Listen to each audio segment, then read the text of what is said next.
One more thing. One more thing. 자, 여러분들 정말 큰 게 왔습니다. 이번 애플이 WWDC 23에서 드디어 9년 만에 신병기인 애플 비전 프로를 공개한 것인데요. 애플이 정말 진짜 자신 있을 때 하는 One more thing 이라는 말을 처음에 붙이면서 이 비전 프로를 공개했습니다.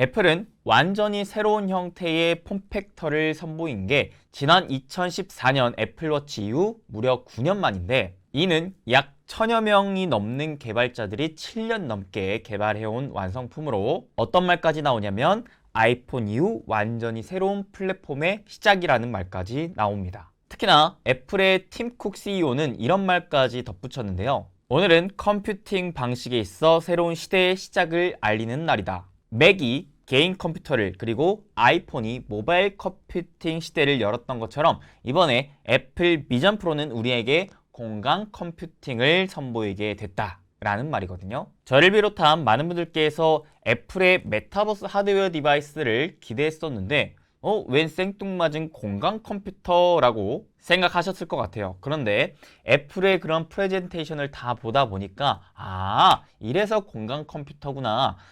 진짜 애플이 이제는 아이폰을 뛰어넘는 새로운 대작을 이번에 출시하겠구나 라고 기대를 하셨을 겁니다. 아무래도 저는 그 누구보다도 메타버스에 진심이지 않았습니까? 그런 제가 봤던 애플의 디바이스의 장점과 단점을 좀 구분지어 보려고 하는데요. 우선 대표적인 장점으로는 현 시대에 구현할 수 있는 최정점의 메타버스 디바이스를 만들었다라는 한 줄 평이 될 것 같습니다. 이건 뭐 말할 것도 없이 완성도도 높고요. 그 다음에 디자인도 너무 월등하고, 그 외에 조이스틱과 같이 손에 쥐고 움직이는 것들이 전혀 필요 없이 그냥 일반적인 내가 손으로 화면을 키우거나 클릭을 하거나 이 디바이스를 손으로 잡아 움직이거나 하는 등의 활동들이 전부 내 손과 눈짓을 통해서 이루어진다는 것이었고, 여기에 좀 더 업무를 특화적으로 하기 위해서는 매직 키보드와 트랙패드를 이용한다는 점이었습니다. 그리고 제가 봤을 때 가장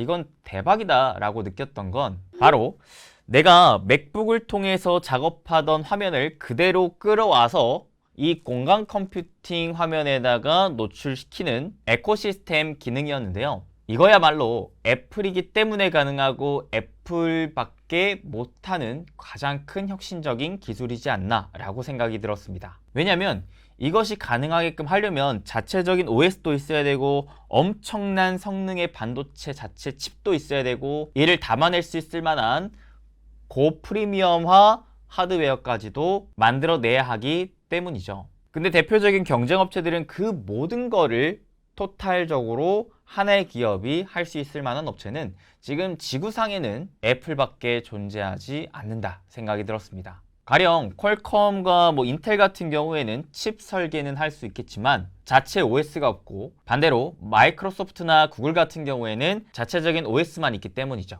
그나마 이러한 애플의 생태계를 위협할 수 있을 만한 기업은 올해 초에 연합을 구축한 구글, 삼성전자, 퀄컴의 안드로이드 연합이 되지 않을까 싶은데, 이 또한 하나의 기업이 아닌 세계 기업이 연합한 체계이기 때문에 하나의 기업에 있어서는 아무래도 여전히 애플이 독보적이다라고 볼 수가 있겠습니다. 반대로 단점 같은 경우에는 아무래도 가장 큰 게 가격과 배터리죠. 우선 가격은 대당 가격이 3,499달러, 우리나라 돈으로 부가세까지 포함하면 약 500만 원 돈입니다. 이거를 일반적인 개인들이 얼마나 살 수 있을지는 참 미지수인 것 같은데, 애플은 아무래도 이번 초기 모델에서는 보급화를 목적으로 한 게 아니라 앞으로 우리가 이제 새로운 시대를 열 거니까 우리가 할 수 있는 모든 기술력의 집합체를 보여줄게 라고 대대적인 마케팅을 한 게 아닌가라는 생각이 들어요. 그런 관점에서는 애플이 이번 마케팅에 대성공을 했다라고 생각을 하는 게, 제가 어제 오늘 나온 영상들과 뉴스들을 전체적으로 살펴봤는데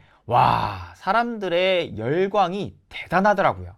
역시 애플이다. 이거 언제 출시하냐. 빨리 사고 싶다. 빨리 써보고 싶다. 라는 반응들이 정말 줄지어 나오더라고요. 그 애는 저 역시 포함되어 있고요. 근데 아쉽게도 출시 예정일이 내년 초기 때문에 한 반년 정도는 우리가 이러한 마음을 품고 기다려봐야 될 것 같습니다. 아무래도 가격은 빠르면 2025년부터 새롭게 출시될 2세대부터는 보급형 모델이 나오면서 점차 해소될 것 같은데, 가장 큰 문제는 역시 배터리인 것 같습니다.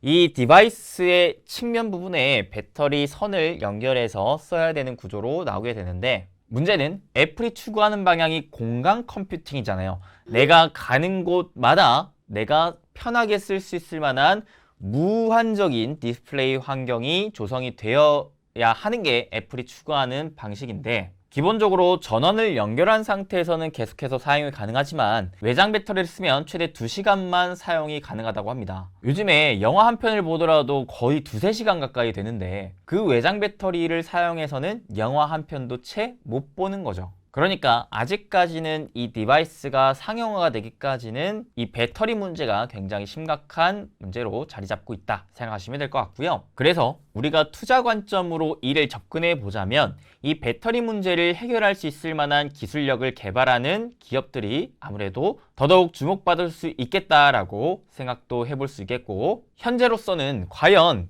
애플의 이러한 새로운 디바이스, 애플의 비전 프로가 출시되어 앞으로 계속 양산된다라고 봤을 때는 과연 어떤 업체가 가장 직접적인 수혜주이자 떠오르는 대장주가 될 수 있을까라는 생각을 가져봤을 때, 저는 아무래도 이 비전 프로를 만들 때 필요한 제조 원가 중에 가장 높은 비중을 차지하는 부품에 주목해 볼 필요가 있겠다 싶었습니다. 그래서 이 비전 프로의 제조 원가의 비중들을 하나하나씩 따져봤더니 가장 큰 비중을 차지하는 부품이 바로 디스플레이였고, 그 비중은 약 절반 가까이 차지할 정도의 비중이었습니다. 그만큼 이 비전 프로의 핵심 부품이 되고 있는 게 바로 이 디스플레이인데요. 과거에 우리가 이 메타버스 하드웨어 디바이스를 공부할 때 가장 핵심 2가지 부품을 공부했던 적이 기억나실까요? 아무래도 가상세계, 초현실 세계로 가기 위해서는 디스플레이가 나의 눈을 대체해야 하기 때문에 몰입감의 확대를 위해서는 어쩔 수 없이 디스플레이 화질 개선이 가장 최우선 과제가 될 수밖에 없고, 이 디스플레이 화질이 떨어지거나 반응 속도가 떨어진다고 봤을 때는 그 괴리에 따른 멀미 증상이 심각하기 때문에 많은 분들이 이 디바이스를 오래 착용해서 쓰기가 현실적으로 어렵다.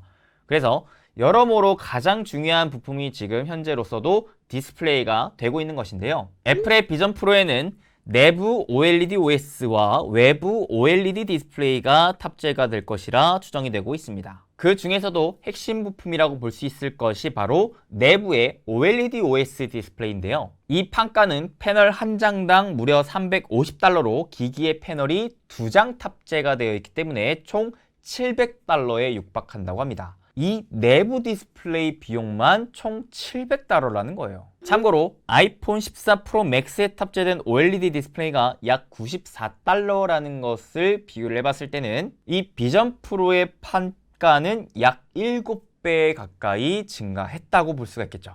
그럴 수밖에 없는 게 한쪽 디스플레이만 놓고 봤을 때 이 디스플레이 패널은 약 4K OLED TV 디스플레이보다도 더 높은 사양의 디스플레이가 탑재가 된다고 하니 그만큼 애플도 이 디스플레이에 굉장히 사활을 걸고 있다고 생각해 볼 수가 있겠습니다. 그래서 앞으로는 이 OLED OS 시장이 가파르게 성장할 기대감이 잡혀 있는데, 이 OLED OS는 뭐냐?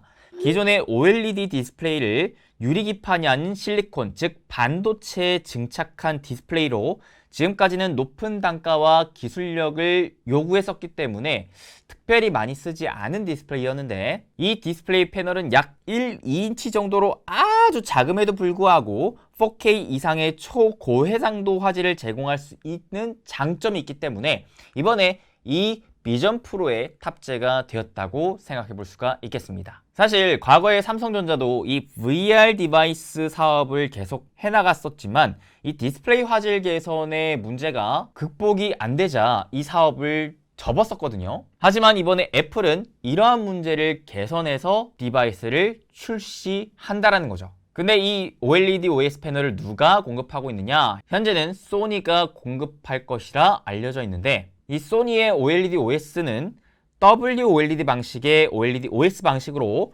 화이트 OLED와 컬러 필터를 이용한 방식이라고 합니다. 현재는 RGB 방식의 OLED OS 디스플레이는 기술적인 어려움으로 양산이 시작되진 않았지만 아무래도 빠르면 3세대 정도부터는 이 RGB 방식의 OLED OS 패널이 탑재되지 않겠냐라는 가능성이 계속 점점 커지고 있는 상황이라고 보여집니다. 그래서 최근에 삼성 디스플레이도 미국의 이매진이라는 OLED OS 업체를 인수했거든요. 앞으로의 애플의 이 비전 프로의 새로운 디스플레이를 만들어서 공급하려고 하는 게 아닌가 라는 생각도 있겠지만 삼성 자체적으로도 메타버스 디바이스를 출시하는 데 있어서 이 OLED OS가 핵심적인 기술력으로 부각받을 수도 있겠다라는 생각을 가질 수가 있겠죠. 그런데 국내에도 이 OLED OS를 가능하게끔 하는 디스플레이 업체가 있었으니 그게 바로 LG 디스플레이입니다. LG 디스플레이는 2020년부터 OLED OS 시험 생산하면서 현재 7000니트 이상, 3500 PPI 이상 스펙 수준의 제품 생산이 가능한 수준이라고 하거든요. 그래서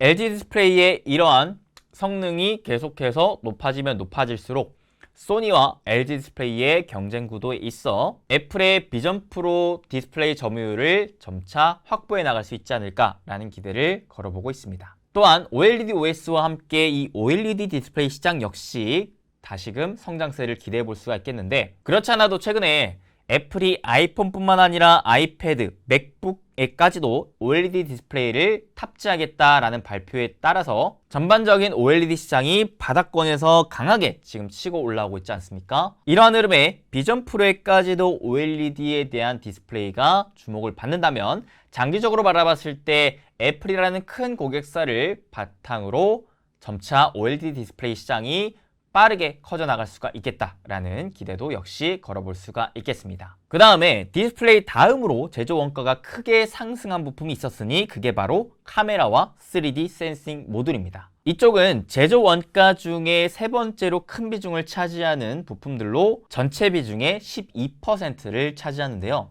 아이폰 14 프로 맥스에 탑재되는 광학 부품의 총 원가 대비 이번 비전 프로에 탑재되는 광학 부품의 원가가 약 2배 이상 증가할 것으로 예상이 되고 있다고 합니다. 왜냐하면 아이폰 14 프로 맥스에 3D 센싱을 포함해 총 6개 카메라 모듈이 탑재가 되어 있었는데 이것과 비교를 해봤을 때 현재 비전 프로에는 총 14개의 카메라 모듈이 탑재된 것으로 파악된다고 해요. 그러면 개수만으로 봤을 때도 2배가 넘는 카메라가 비전 프로에 탑재가 된다는 것이고, 단가 측면으로 봤을 때도 광학 모듈에 포함된 저발 렌즈가 개당 30달러씩 2개가 탑재돼서 총 60달러의 원가를 차지하는데, 이 저발 렌즈는 디스플레이 앞쪽과 사용자의 눈 쪽에 위치한 특수 렌즈로 작은 화면을 현실처럼 볼 수 있게 해주는 부품이기 때문에 이게 또 이번에 비전 프로에 처음으로 탑재가 되면서도 고성능의 렌즈이기 때문에 단가가 비교적 높다고 합니다. 그래서 앞서서 우리가 이 메타버스 하드웨어를 공부할 때 양축으로 디스플레이와 카메라, 센서를 공부를 했었는데 이 두 개가 우리가 공부했던 바대로 진짜 대장격의 면모를 보여주고 있구나 라고 다시 한번 확인을 할 수 있었던 자리였던 것 같습니다. 이외에 비전 프로의 전체 제조 원가 중 두 번째로 차지하는 게 반도체인데 약 15%를 차지한다고 합니다. 근데 이 반도체는 애플이 자체적으로 설계하여 TSMC가 생산하는 반도체이기 때문에 국내에는 특별히 수혜를 받을 수 있을 만한 업체가 딱히 없는 듯합니다. 그래서 애플의 비전 프로의 앞으로의 추가적인 개발과 양산 흐름에 따라서 결국 근본적으로 가장 크게 수혜를 받으면서 향후 대장주로 떠오를 수 있을 만한 기업들은 이 디스플레이 쪽이나 카메라 센싱 모듈 쪽이 되지 않을까 싶었습니다. 디스플레이 쪽으로는 소니와 LG 디스플레이를 양축으로 밑단의 OLED 관련주들, 대표적으로 소재 업체들을 주목해 볼 필요가 있겠죠. 덕산 네오록스, 이녹스 첨단 소재, PNS 테크 정도가 있겠고요. 카메라 센서 같은 경우에는 대표적으로 LG 이노텍이 있겠는데 그 외에 저발 렌즈 관련주로는 직접적인 수혜는 기대하기 어렵겠지만 미국 업체들과 이쪽을 개발하면서 양산을 하려고 하는 업체인 세코닉스를 같이 공부해 볼 필요는 있어 보입니다. 물론 아직까지 비전 프로가 완벽하게 출시된 것은 아니기 때문에 내년 초에 출시된 이후로 진짜 애플이 말한 그대로 현실 가능성이 있는지, 사용하는데 불편함은 없는지, 그리고 특별한 컨트롤러 없이도 진짜 손만으로, 눈빛만으로 정교하게 작동이 가능한지에 대한 여부까지는 최소한 검증을 해봐야 될 것 같습니다. 그래서 만약에 이러한 검증이 완료가 된다면 이거는 애플의 비전 프로로 인해서 앞으로 글로벌 메타버스 시장은 훨씬 더 빠르고 크게 커져갈 수가 있겠구나. 그러면서 애플의 비전 프로 출시로 인한 삼성전자, 구글, 그리고 메타, 중화권 업체들, 다양한 글로벌 IT 업체들의 이 시장으로의 진출이 보다 본격화될 것이라고 기대를 걸어볼 수가 있겠죠. 솔직히 저는 기대 이상으로 놀랬던 게 옛날에 에어팟이 처음 나왔을 때 여러분들 기억하시나요? 그때 당시에만 하더라도 이 무선 이어폰이라는 개념이 분명히 획기적이고 좋음에도 불구하고 많은 사람들한테 놀림거리가 됐었거든요. 야, 너는 귓구멍에 무슨 콩나물을 꼽고 앉아있냐, 그게 뭐냐 라고 하면서 되게 조롱거리가 됐었는데 요새는 어때요? 사실 그 무선 이어폰 안 쓰는 사람보다 쓰는 사람이 훨씬 더 많아 보이죠. 그런 관점에서 애플이 새로운 혁신을 이번에 메타버스 디바이스에서 보여줄 수 있겠다라고는 기대를 하지만 아무래도 초기 모델인지라 많은 사람들한테 조롱거리가 되지 않겠나라고 한편으로는 걱정도 했었는데 웬걸 이번에 발표한 바에 따른 사람들의 반응을 보니까 조롱보다는 기대감, 그러면서도 역시 애플이다라는 찬사가 계속 이어지더라고요. 이런 것들이 종합적으로 봤을 때는 아무래도 이 메타버스 초현실 시대를 보다 빠르게 우리는 기대해 볼 수가 있겠다라고도 계속 생각이 들었고, 제가 봤을 때는 향후 한 10년 정도의 메타버스 시장이 좀 더 우리가 익숙해지고 좀 더 상용화가 되지 않을까 라고 생각을 했었는데, 오히려 AI가 그랬던 것처럼 메타버스 역시도 우리의 생각과 기대보다도 빨리 우리의 삶 속으로 녹아들 수도 있겠다라는 생각도 해봤습니다. 자, 이제 우리가 주목해야 될 건 다가오는 7, 8월 삼성전자의 언팩 행사가 될 것 같습니다. 왜냐? 올해 초에 삼성은 구글과 퀄컴과 이 안드로이드 연합을 하면서 메타버스 시장으로의 진출을 다시금 보여준 바가 있었기 때문에 이번 언팩 행사에서 이 메타버스 디바이스에 대한 자세한 의견을 내줄 수가 있지 않을까라고 기대를 걸어보는 거죠. 그렇게 된다면 빠르면 올해 하반기 정도의 출시를 또 예상할 수가 있기 때문에 이 부분 역시 우리는 계속해서 주목해보고, 만약에 그런 것들이 현실 가능성이 되고 실질적인 기대감적인 측면으로 작용한다고 봤을 때는 삼성의 메타버스 디바이스에 대한 수혜 기업들 역시도 올해 하반기에 단기적으로는 기대를 걸어봄직하다고 생각이 듭니다. 대표적으로는 나무가와 같은 기업들이 있겠죠. 그래서 오늘은 이렇게 애플의 WWDC 23을 본 저의 후기 감상평을 한번 공유해드렸고요. 저는 아무래도 투자자이고 미래 유망 산업의 대장주를 분석하는 것이 가장 재밌고 그게 투자로서는 가장 중요하다고 생각하기 때문에 오늘도 역시 마찬가지, 그냥 애플이 새로운 비전 프로를 출시할 것을 발표했다, 와 대박이다, 기대된다, 신난다, 이걸로 끝나는 게 아니라 그로 인해 우리가 어떤 투자 관점을 입혀볼 것이냐, 실질적인 대장주는 누가 될 것이냐, 이런 부분에 대한 공부와 분석을 같이 가미해서 영상을 찍어드렸으니까 여러분들께도 조금이나마 도움이 되길 바라봅니다. 그러면 오늘 영상도 도움이 되셨길 바라겠고, 도움이 되셨다면 잊지 마시고 좋아요, 구독, 알림 설정만 한 번씩 꼭 좀 부탁드리겠습니다. 그럼 저는 또 다음에 더 좋은 정보와 영상으로 찾아뵐게 바라면서 여러분들 항상 건강하시고 행복되세요. 뿅.